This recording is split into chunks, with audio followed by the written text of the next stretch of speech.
তোমাদের আজকে আমি একটা জিনিস দেখাবো, আর এটা আমার মনে হলো তোমাদের সঙ্গে এটা শেয়ার করা অবশ্যই আমার দরকার, কারণ এটা আমার কাছে মানে জীবনে প্রথমবার এই একটা এক্সপিরিয়েন্স যে আমি নারকেল তেলে একবার এর আগে রান্না করেছি যখন আমরা তেলটা কিনে নিয়ে এসেছিলাম, আর আমি এই কয়দিন ছিলাম না তখন এই তেলে রান্না করা হয়েছে। তো যাই হোক, আমি আজকে দেখাবো। এই যে আমি লুচিটা এখন বেলবো, এটা কিন্তু নারকেল তেলে আমি যেখানে নিয়ে নিয়েছি অল্প একটু নারকেল তেল, আর এটা যখন মেখেছি তখনও আমি কিন্তু নারকেল তেল দিয়েছি। আর আমি নারকেল তেল, এই যে বলছিলাম না আমি নারকেল তেল, এই যে এটা 2 লিটারের বোতল, এর মধ্যে 2 লিটার নারকেল তেল ছিল, এইটুকু শেষ হয়েছে, বাকিটুকু কিন্তু রান্না হয়ে গেছে। মানে আমি রান্না করিনি, কিন্তু যে ছিল সে রান্না করেছে। তো যেখান থেকে পিওর নারকেল তেল পাওয়া যায় আমরা সেখান থেকে নিয়ে এসেছি, যেরকম সর্ষের তেল ভাঙে। তো দেখতে থাকো, আমি ভিডিওটা লুচিগুলো ভাজবো যখন দেখাচ্ছি। আমার সব লুচি বেলা হয়ে গেছে, এবার আমি ভেজে নেব।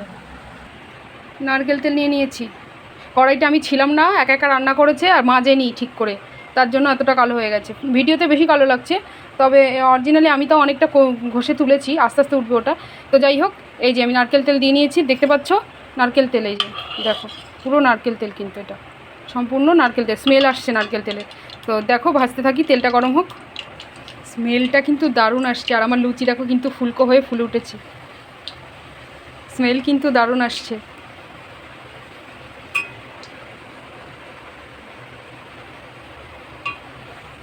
স্মেল দারুণ আসছে বলতে নারকেল তেলের যেরকম গন্ধটা আসে, কোনো নারকেল শুকনো নারকেল যেটা শুকিয়ে সেই যেরকম গন্ধ আসে সে ঠিক সেরকম। কিন্তু তবে আমার লুচি কিন্তু খুব ফুলে গেছে, তো আমি ভিডিওটা অফ করে লুচিটা তুলে নেবো, কারণ এক হাতে আমি পারবো না।